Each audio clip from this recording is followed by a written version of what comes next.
Hi, guys. Welcome to episode 2 of The Scarlet Lettered Alcoholic. My name is Anna. So today we're going to be talking about tips, not tricks. I want to talk about 3 things that I believe are key essentials to when you first enter into recovery. And before I start that, I just want to say thank you guys for your continued support. If you haven't yet, please check out the scarletletteredalcoholic.com. We also have a Facebook page. Go ahead and like that, and our YouTube channel as well. Excuse me.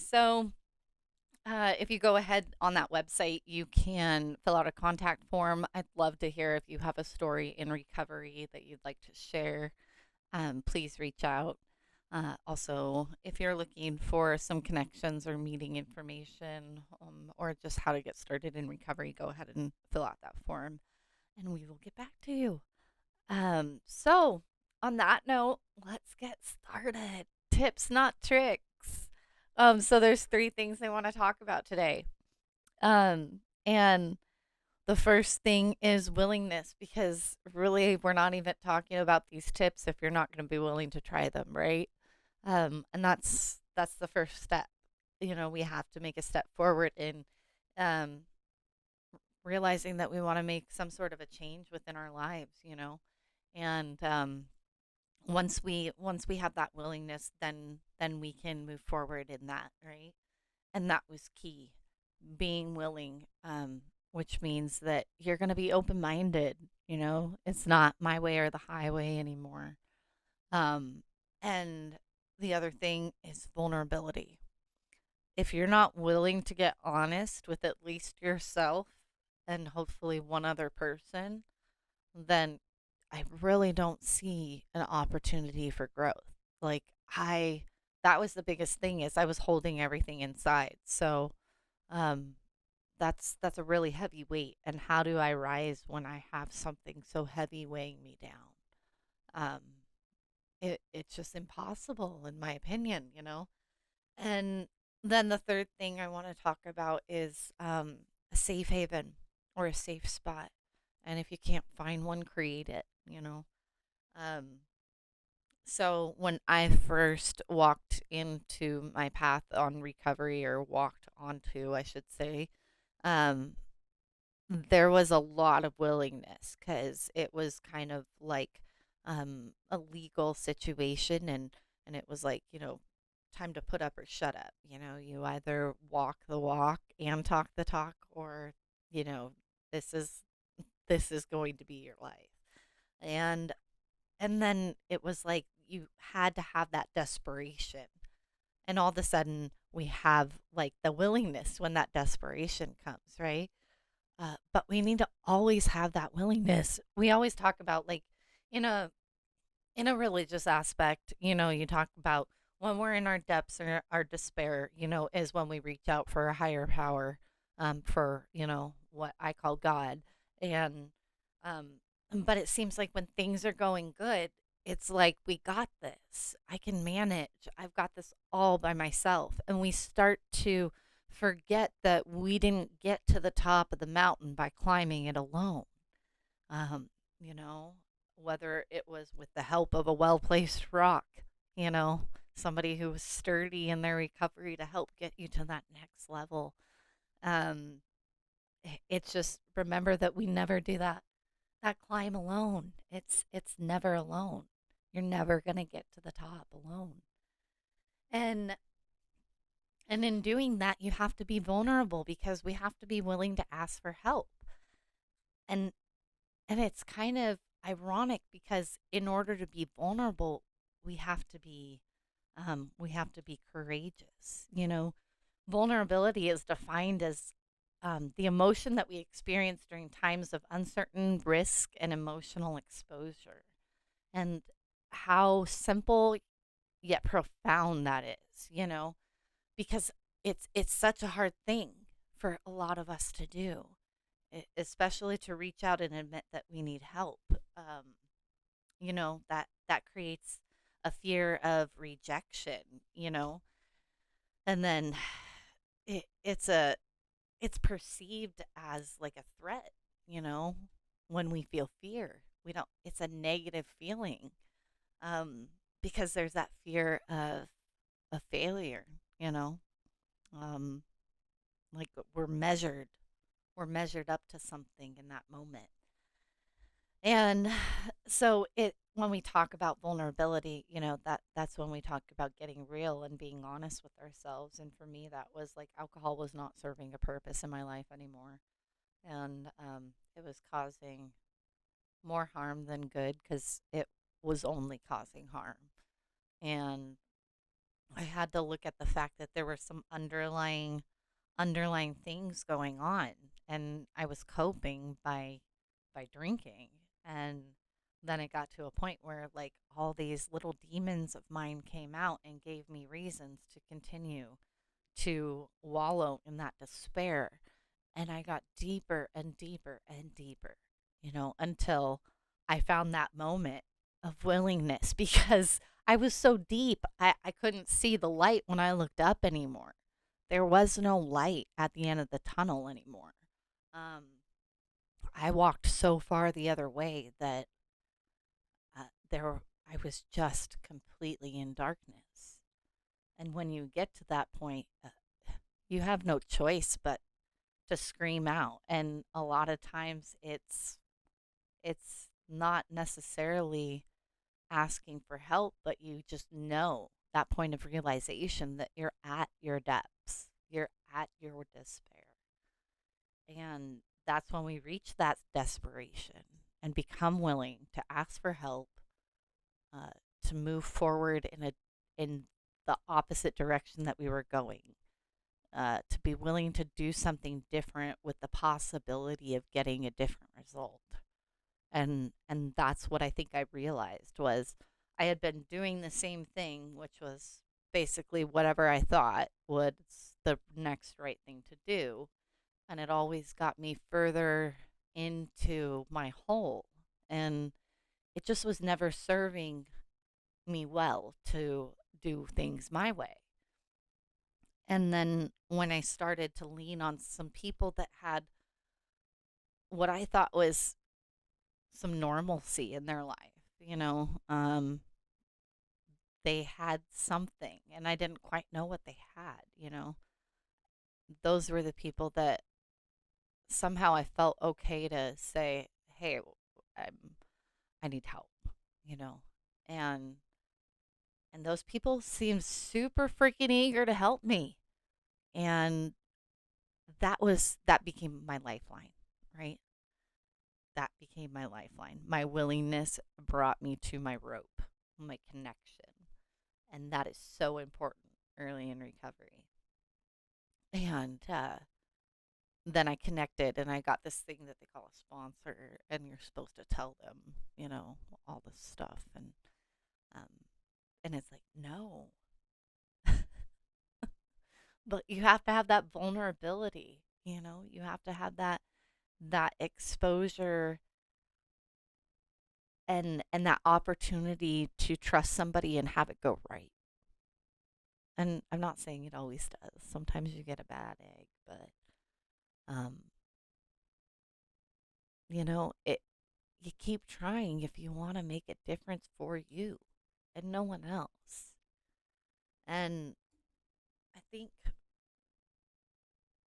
one of my things that I've been realizing is everybody gets to a place where they want to recover from something because they get tired of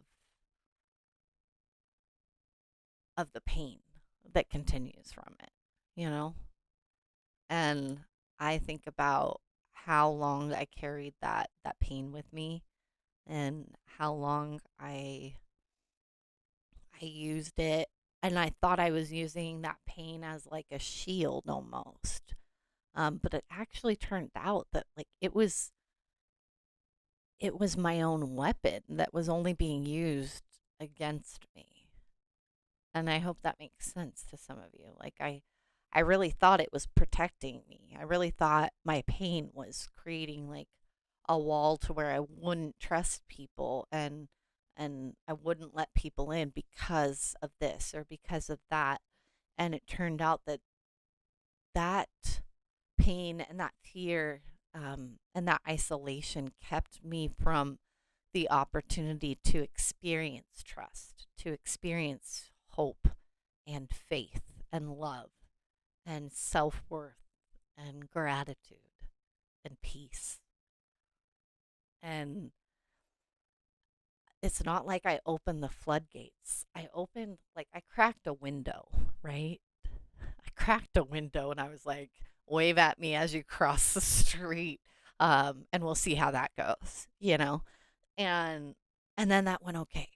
And then I was like, okay, you can come by for dinner, purely metaphorical. But, um, you get my point. Like, you allow opportunities for people to be present, and then sometimes they actually show up, and it instills that little seed of faith. That's all we need to get to the next day in recovery. um and I want to also talk about this safe haven, this safe spot, right?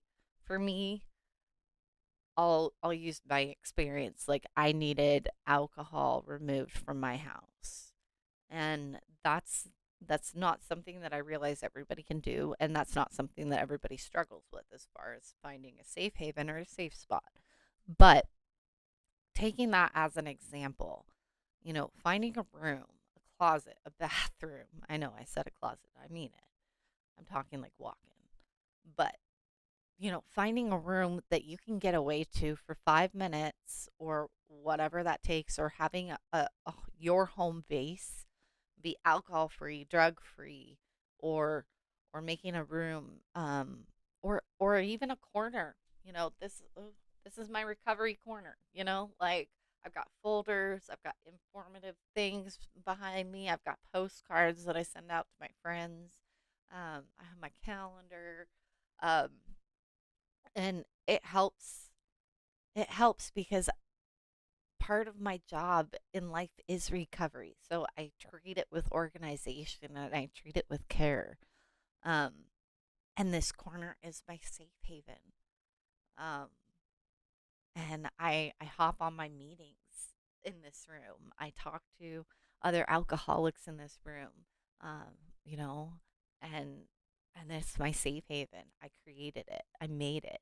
That's part of my recovery that I got to design just for me. And um and another part of that is I removed a lot of the toxicity in my life early on in sobriety. And that's part of my safe haven. And that's, I think, the biggest thing that I want to emphasize in my tips, of what really helped me get in the right mindset for recovery. The hugest thing was be aware of what I'm feeding myself. And I'm not talking about like actual food. I'm talking about brain food. Um, as much as I want to be a fully educated and aware of all of life's issues outside of my bedroom, I cannot control what bill the president is signing on or what they're doing in another state. Um, but I can control me and what I'm doing right here and right now. And it does not benefit me or my mental health to worry or stress or concern myself with something that I can't control today. Now, if I have a passion to, advocate for some bill that's in this, whatever, like, then that's one thing. But I know that I am just one person. And in order to be right here, I have to be right here. Like, I have to be. And when I say that, like, in order to be right here in recovery, I have to be here in the present. I have to stay grounded. And um, it's like it's like living in a basement and looking at $1 million houses that, you're not even you're, you haven't even rented an apartment yet. You know what I mean? It's like look inward and then we'll start building outward. Um, and creating that safe haven for yourself of where, you're watching. I love uplifting music. I love music that gets me like off of my butt, on my feet, makes me want to dance. It's got a good beat. Um, I love my sunny days. It puts me in a good mood. Um, I like some goofy shows sometimes, and I watch a lot of documentaries. But like, it just it doesn't behoove me to put negative energy around me or negative thoughts inside of my head. So I try and make my safe haven, a place of serenity, like a place of peace.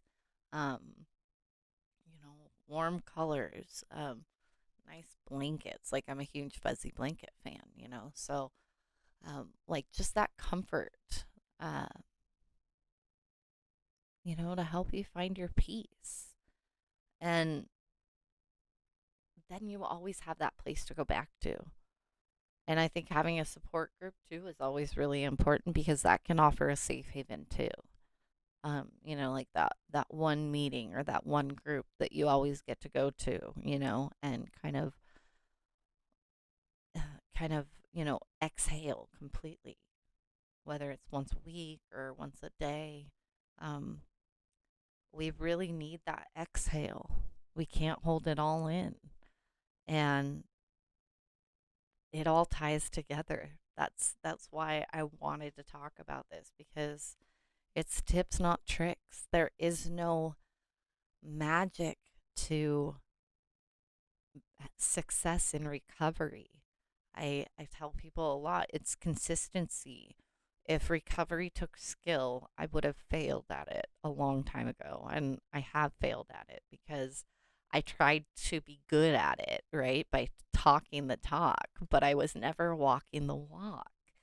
And I didn't fully understand it until I started doing that footwork, like doing the baby steps, doing the little things that allowed me that gratitude day by day. And it was because of that that I was able to open that window that we were talking about earlier a little bit more. And then pretty soon, you know, I opened the door. And then it was like, okay, well, this person was okay. So maybe I'll try that again with this person because, they've shown me something that I can relate to.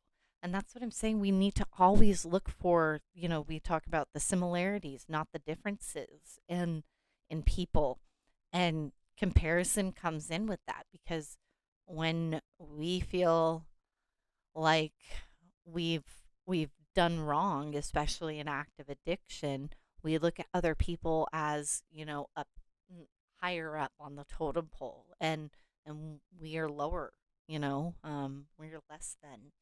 And when when we're comparing upward or downward, we're not looking directly at the people. We're not really trying to get to know them. And there's always things we don't see, right? And it's like it's just incredible, the presence that people put out. You don't know what happens behind closed doors, and things aren't always what they seem. So when we're being in comparison, um, to someone, when we're trying to walk this path of recovery, that's going to create this negativity, right? So we have to look at the right here and the right now. We have to start where we're at with what we have and just figure out the next right move. And that willingness, that vulnerability, um, and the courage to move forward in it, and keep on striving for that just next 24 hours. I'm just going to let them in a little bit more or be vulnerable just a little bit more. Because when you open up a certain part of yourself, you allow for greater opportunities. Yes, there's always risk, but that's where we have gratitude that we took that risk when we see the affirmations at the end, we see the promises, that were put forth. If we do the work, we get into life you know, we get out of life what we put in. And so if we're really diligent with wanting to do different, then we become willing, and then that willingness turns into honesty, which in key is vulnerability, right? Um, and then we'd be willing to take action, create that safe haven, and create those boundaries, which don't worry, we'll talk about that later. Um, but, to make, excuse me, to make us more successful, So I definitely appreciate you guys taking the time to listen. Again, I hope what I said was somewhat informative. Like I said, I would love to hear your stories. If you have a story in recovery that you'd like to share, visit the scarletletteredalcoholic.com. There's a contact me page, and you can fill out that information. Go ahead and submit it. Check out our YouTube channel, Facebook page, and all the social needs, whatever kids say these days. And with that, I hope you guys have a fantastic rest of your week. Again, thanks for joining me. I love you all.